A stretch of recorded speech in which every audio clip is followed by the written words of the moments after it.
Assalamualaikum warahmatullahi wabarakatuh. Salam kenal, salam jumpa di channel Cerita Misterius.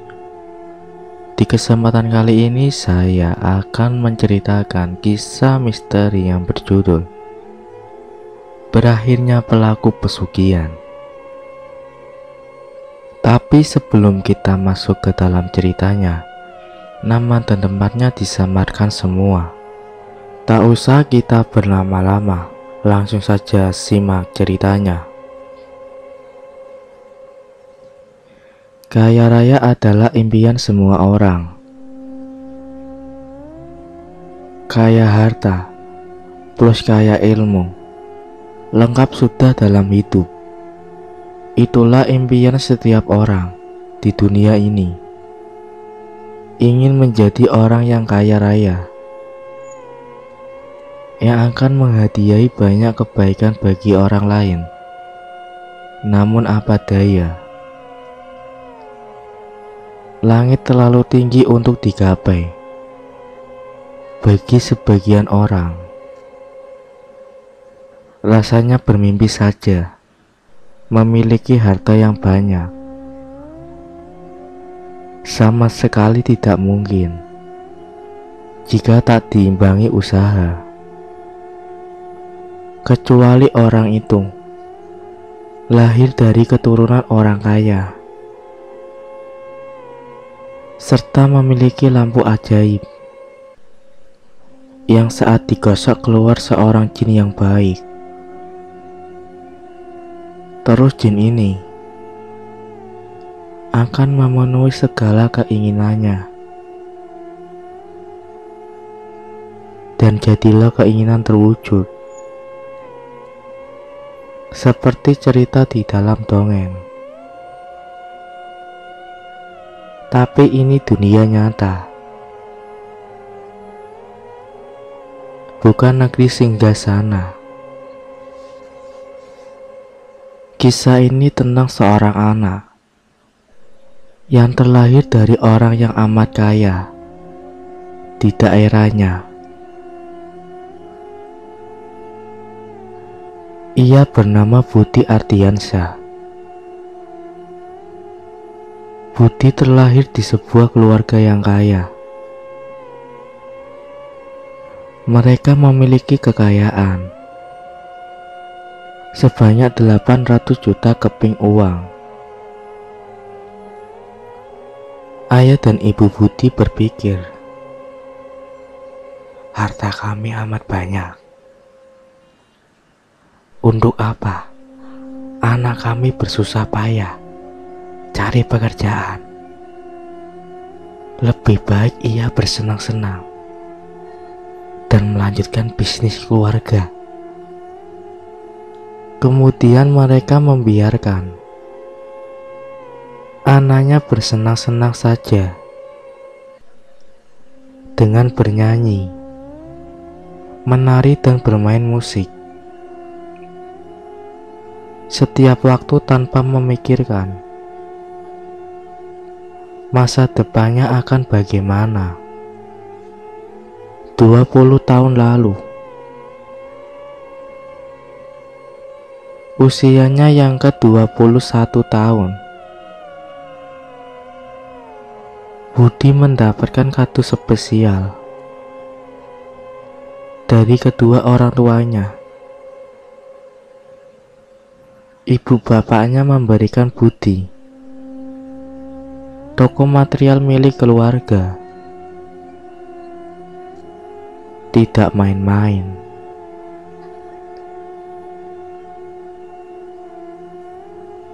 Usaha yang telah dirintis bapaknya itu menjadi perusahaan terbesar di Jawa. Lantaran sudah cukup umur, kedua orang tuanya sepakat sudah saatnya Budi terjun menguasai usaha keluarga itu. Budi sangat senang dengan hadiah dari orang tuanya. Selama mengurusi usaha keluarga itu, selama ini dia juga selalu membahagiakan bisnis kedua orang tuanya.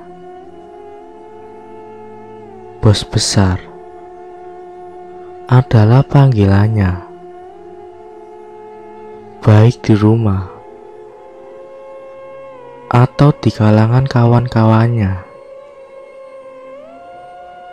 Ia selalu meminta dipanggil dengan nama itu. Tidak sampai di situ saja. Budi seringkali mengatakan bahwa dirinya memiliki usaha terbesar di Jawa. Memang benar, tetapi ia melakukannya untuk menyombongkan diri. Bahagia rasanya. Ulang tahun ke-21 dan masih menempuh tahun terakhir di bangku kuliah Fakultas Ekonomi. Budi merasa mampu memiliki segalanya. Ia yakin atas potensinya membawa perusahaan orang tuanya go internasional. Di tahun pertamanya kerja, omset perusahaan menurun. Kedua orang tuanya tampak khawatir, tapi masih memaklumi. Mungkin karena disambit dengan kuliah. Tahun selanjutnya, Budi sudah lulus dari kuliahnya dan bisa fokus mengembangkan perusahaan. Tetapi nyatanya omset perusahaan justru malah jatuh lebih dalam. Orang tuanya khawatir. Mereka berdua memutuskan untuk membicarakan hal ini dengan Budi. Nah, kalau bapak dan ibu lihat, sepertinya performamu tidak terlalu bagus. Omset perusahaan terus menurun. Perusahaan biar bapak dan ibu handle dulu ya, tutur si bapak. Tapi Budi tidak mau. Ia keras kepala, ingin memegang perusahaan itu. Aku laki-laki dan umurku sudah matang. Sudah seharusnya aku yang bawa perusahaan ini. Akan aku buktikan aku mampu mengelola perusahaan ini dengan baik, katanya. Di kota yang sama, terdapat pula orang kaya lain. Ia juga mempunyai kekayaannya. Sebanyak 800 juta keping uang. Mereka juga mempunyai pikiran yang sama, yaitu membiarkan anak gadisnya bersenang-senang saja. Ketika kedua anak ini dewasa, kedua orang tuanya mengawinkan anak mereka. Seperti biasa, pada waktu itu, Budi dan istrinya memperoleh warisan dari kedua orang tuanya. harta mereka menjadi 2 kali lipat. Budi yang sudah berjanji akan mengembangkan usaha keluarganya, tetapi perkataannya itu tidak pernah terbukti. Selama 5 tahun berikutnya, perusahaan material milik orang tua Budi itu justru memiliki omset yang makin menurun. Baik pesaing-pesaing yang menyaingi perusahaan keluarganya itu,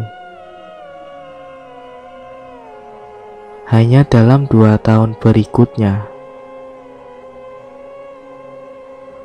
perusahaan keluarga itu di ujung tanduk. Hampir seluruh aset keluarganya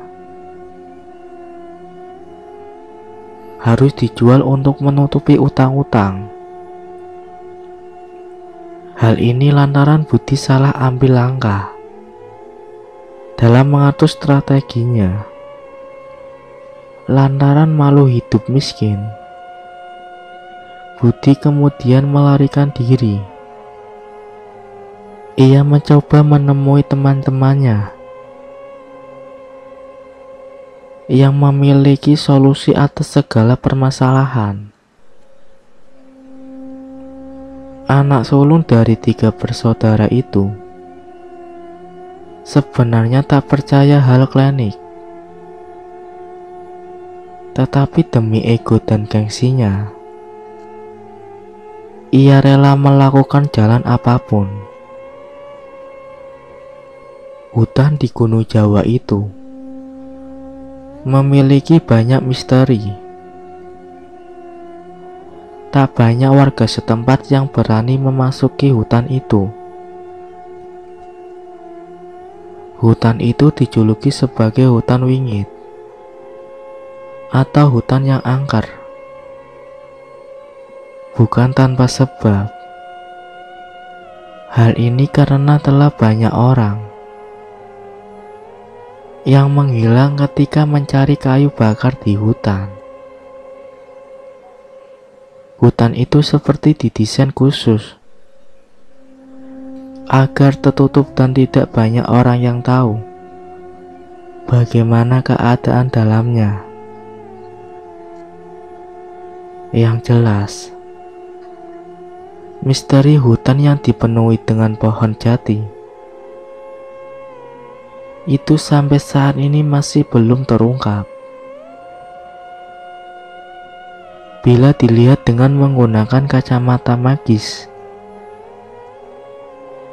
hutan itu ternyata sebuah kerajaan besar. Beragam makhluk tinggal di situ. Dari mulai yang berwujud bagus seperti peri, hingga wujud menyeramkan seperti genderuwo dan wewe gombel. Lantaran penghuni kerajaan datang dari makhluk yang beragam, tidak semuanya baik. Ada juga makhluk halus yang meminta tumbal darah tiap tahunnya, setiap malam Selasa Kliwon. Hutan itu dipercayai dijadikan sebagai tempat pemandian wewe gombel. Informasi itu kemudian diketahui oleh Budi. Andi sang kawan yang merupakan dukun sakti meyakini Budi untuk mencari pesugihan dari hutan itu. Makhluk yang tinggal di hutan yang tak berjamaah manusia dipercayai mampu mendatangi kekayaan dengan instan. Sudah sejak lama, Budi selalu mengeluh kepada kawan-kawannya itu. Dirinya lelah berjualan material, bangunan yang selalu sepi. Tokonya tak pernah kebanjiran pelanggan. Bertahun-tahun usahanya tidak pernah mendapatkan untung yang cukup bagi keluarga kecilnya. Ia malu dengan keluarga besarnya. Pasalnya kakak-kakaknya sukses menjalankan bisnis keluarga, sedangkan sang anak pertamanya hendak menempuh pendidikan. Tentu saja memerlukan biaya besar, karena istrinya ingin menyekolahkan anaknya di sekolah yang elit. Dengan ekonomi keluarganya yang tak kunjung naik, rasanya mustahil bagi Budi untuk menuruti keinginan istrinya. Terlebih pasca kelahiran anak keduanya, bayi yang kini berumur 2 bulan, itu masih meninggalkan utang di keluarganya, lantaran harus lahir sesar. Dengan segala tuntutan, tampaknya tidak ada pilihan lain bagi Budi. Dirinya harus menjalani pesugihan atau keluarganya akan hancur dan menanggung malu. Belum lagi keinginan istrinya yang tak masuk akal. Apapun keinginan istrinya, hari itu juga harus dituruti. Maklum, ia berasal dari keluarga yang kaya, yang hidupnya dari kecil selalu dimanja. Ketika matahari mulai tenggelam, Budi dan Andi bersiap, sudah berada di dalam depan hutan itu. Keduanya membawa perbekalan yang mereka simpan di tas punggungnya. Dengan tekad yang mantap, mereka mulai menyusuri hutan itu untuk menuju ke sebuah tempat di mana di sana terdapat tempat pemujian yang terletak di tengah hutan. Tempat itulah yang dipercayai sebagai istana iblis. Sepi sekali ya, tutur Budi membuka percakapan. Ya memang sepi, hanya kita berdua manusia yang ada di hutan ini. Kita harus selalu menantap tekad, karena sudah terlambat untuk berbalik, kata Andi dengan mata yang penuh siaga. Suasana hutan itu sunyi senyap.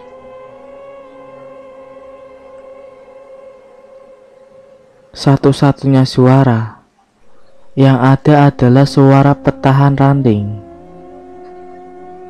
yang terinjak oleh sepatu mereka. Kala itu memang musim kemarau. Daun dan pohon jati yang merangsang langsung jatuh di lantai hutan. Keduanya terus berjalan, menyusuri hutan itu. Meski tak bisa melihat makhluk tak kasat mata, tetapi Budi memilih untuk berjalan di depan. Suasana hutan itu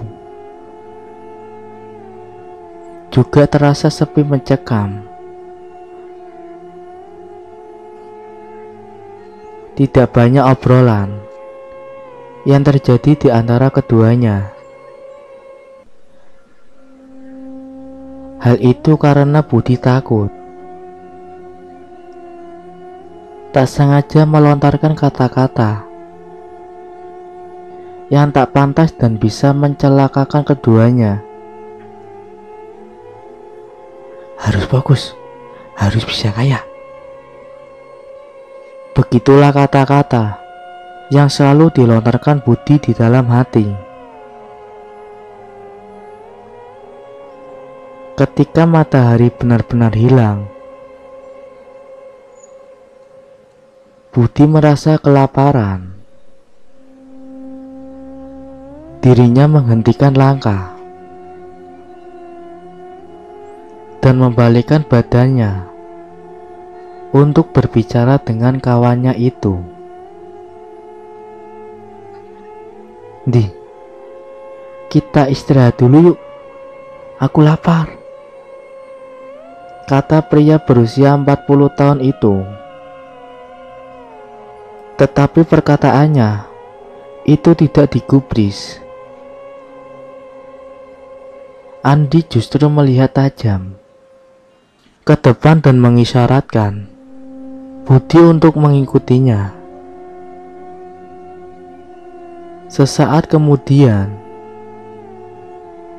keduanya ternyata baru menyadari bahwa mereka telah sampai di tujuan mereka. Gubuk di tengah hutan itu menjadi tujuan mereka untuk mencari kekayaan. Tetapi ketika mereka tiba,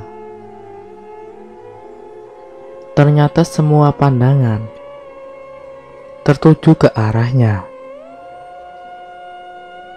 Ada puluhan makhluk gaib yang berjaga di sana.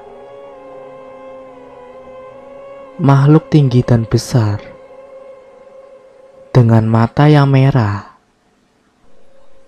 menyala menatap keduanya dengan tajam, membuat Andi dan Budi bergidik ngeri.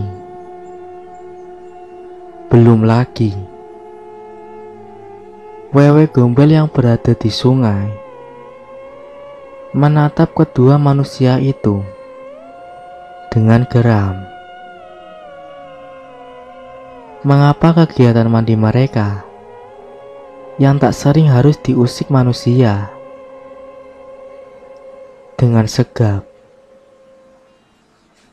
Andi langsung mengungkapkan maksudnya. "Perkenalkan, nama saya Andi, dan ini kawan saya Budi. Budi sedang memiliki kesusahan ekonomi.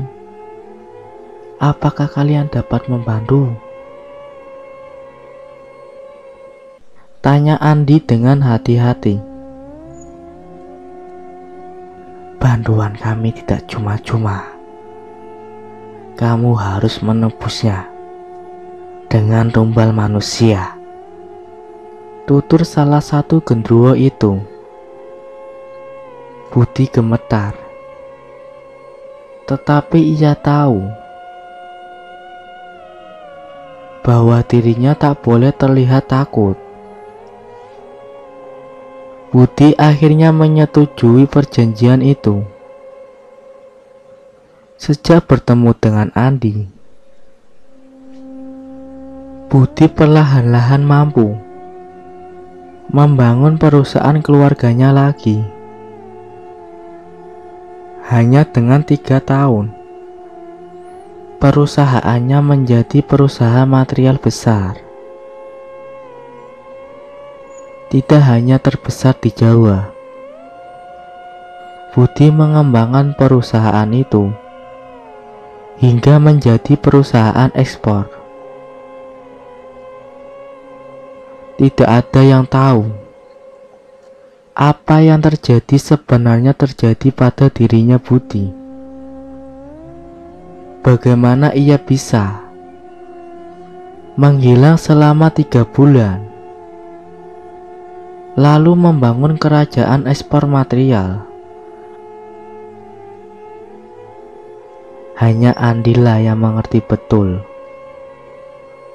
Selama 3 bulan itu, Budi melakoni ritual sebagai pelancar rezeki. Banyak hal yang ia lakukan, mulai dari berendam di sendang, hingga mencari mustika. Perjalanannya selama 3 bulan, Budi berhasil mendapatkan batu mustika yang menjadi senjata rahasianya. Batu yang berumur ratusan tahun itu menjadi mustika sumber pesugihannya. Batu itu harus ia poles sedemikian rupa, dan ia sulap sebagai mata batu cincin akik. Meski terlihat gampang, tetapi ada harga yang harus dibayar. Mustika itu meminta tumbal manusia. Tiap tahun harus ada jiwa yang melayang dari perusahaannya. Selain itu, Budi harus memberikan sajen berupa kembang setaman di tiap ruang kantor perusahaannya. Kini perusahaan itu pun sangat jaya, menjadi salah satu perusahaan ekspor terbesar di Indonesia. Kekayaan mengalir deras ke kantongnya. Budi kini salah satu orang terkaya di negeri. Toko material bangunan milik Budi yang sukses besar membuatnya kian disanjung-sanjung. Anak perempuan tertuanya dapat bersekolah di sekolahan ternama dengan uang SPP 10 juta per bulannya. Tetapi akibat perjanjian, kekayaan yang ia lakukan dengan makhluk halus, anak termuda Budi harus menanggung akibatnya.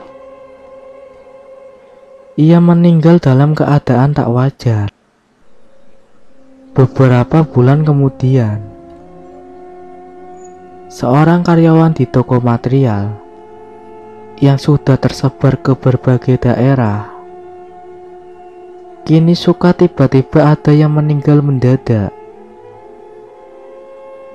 Kadang satu kedemikian, setelah beberapa bulan, ada satu lagi yang meninggal.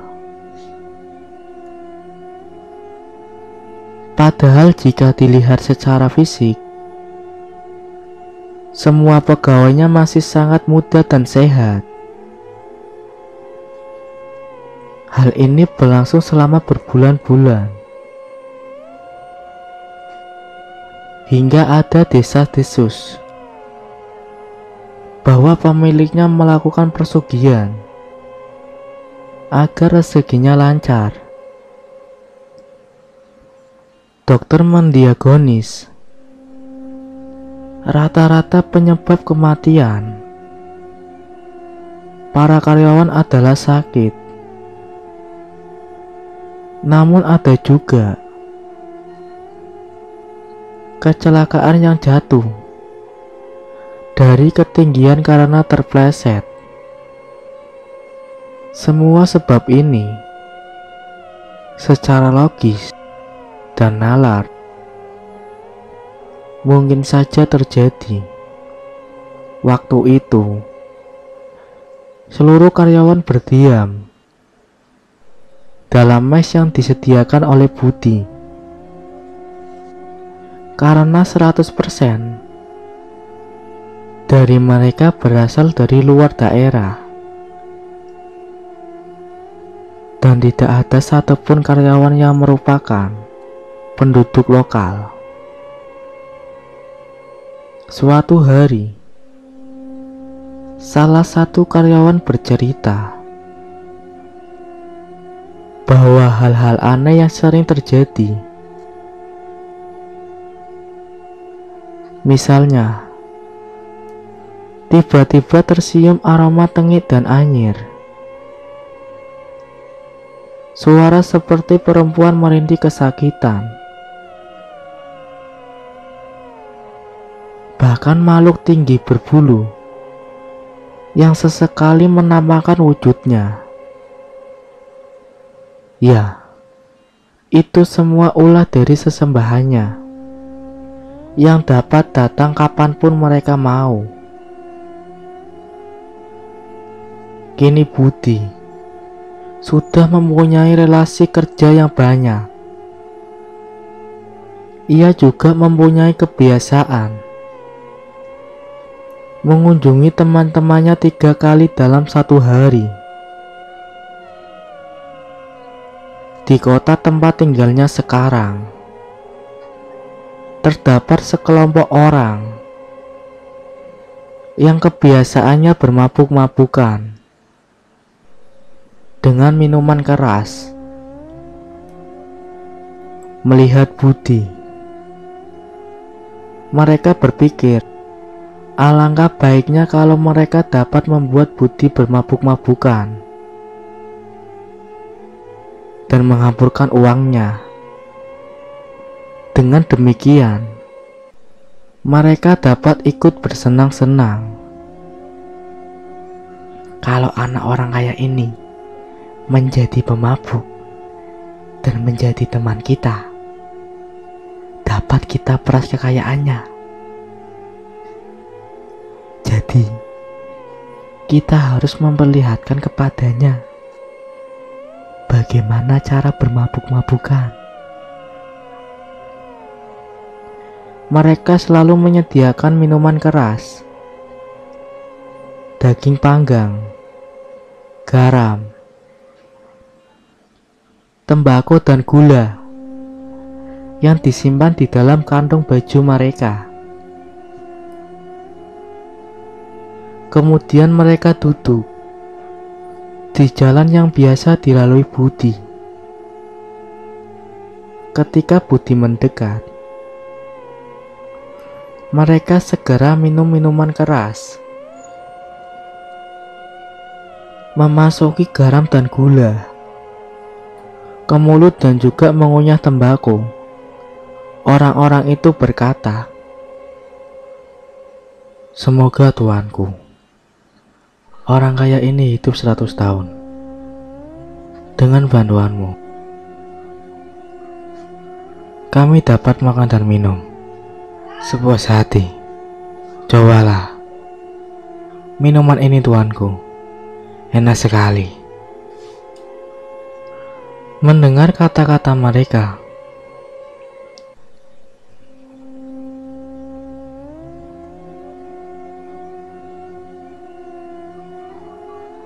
Budi bertanya kepada pelayan yang mengiringinya. Apa yang mereka minum?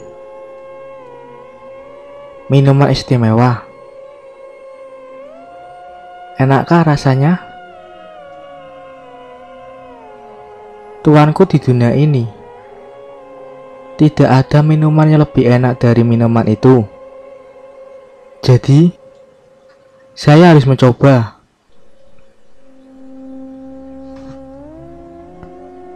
Kemudian ia menyuruh pelayannya mengambil minuman itu sedikit. Dicobanya.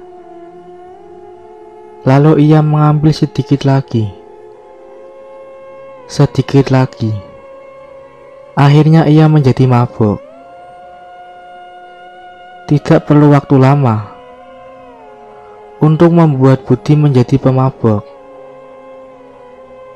Orang-orang berkerumun mengelilingi Budi yang menghamburkan uangnya, 100 atau 200 keping uang. Akhirnya perbuatan buruk itu menjadi kebiasaannya dan melupakan kewajibannya untuk melakukan ritual pesugihan. Akibat dari perilakunya itu, sang anaklah yang jadi korbannya. Ia meninggal secara tragis akibat kecelakaan. Belum lagi kini usahanya kian menurun. Setiap mabuk ia menghamburkan uangnya dengan meraup uang di tangannya. Ia berteriak-teriak, "Ambillah uang ini, bawakan saya minyak wangi. Orang ini pandai bermain dadu. Orang ini pandai bermain musik. Berikanlah orang ini 1000 keping dan orang itu 2000 keping." Dengan cara seperti itulah ia menghabiskan uang hasil pesugihannya. Budi kini tak lagi peduli dengan ritual yang selama ini ia jalani. Ketika teman-temannya tahu uangnya habis, mereka berkata kepada Budi, "Tuanku, hartamu sudah habis. Apakah istrimu punya uang?" "Oh iya, ia juga punya uang. Ambillah uang istriku." Kemudian ia pun menghabiskan uang istrinya dengan cara yang sama. Setelah uangnya habis, perusahaannya juga di ujung tanduk kembali. Alhasil Budi menjual ladang, tanah dan kebun, juga kereta kudanya. Ia menjual semua peralatan makannya, mantel dan tempat tidurnya. Akhirnya semua hartanya habis terjual. Ia jatuh miskin. Ditambah lagi, kedua orang tuanya meninggal secara mendadak. Ulah siapa lagi kalau bukan sesembahannya Budi. Sesembahannya sangat murka dengan Budi karena ia melanggar perjanjiannya. Dan dengan mudahnya mereka akan mengambil kembali apa yang mereka berikan kepada Budi, dan mereka juga akan kepada Budi dan mereka juga akan mengambil nyawa orang terdekatnya Budi. Kini Budi hidupnya tidak karuan lagi. Di usia tuanya, ia menjual hartanya yang terakhir, yaitu rumahnya. Tidak ada lagi harta yang tersisa sedikit pun. Ia harus pergi dari rumahnya sendiri dengan istrinya. Ia menemukan sebuah gubuk yang menempel di sisi dinding tembok sebuah rumah. Dengan mangkuk yang pecah, ia menjadi pengemis, meminta belas kasih orang lain. Ia hanya makan makanan sisa yang dibuang orang. Suatu hari, ia berdiri di depan musola untuk meminta makanan. Para warga pun memberikan makanan kepada Budi. Apabila dalam kehidupannya ini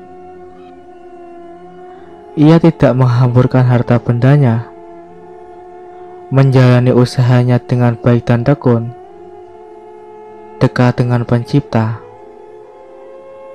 dan yang paling utama, tak jerumus ke jalan yang sesat, pasti ia akan menjadi orang yang hidup makmur. Dan cerita pun selesai. Wassalamualaikum warahmatullahi wabarakatuh.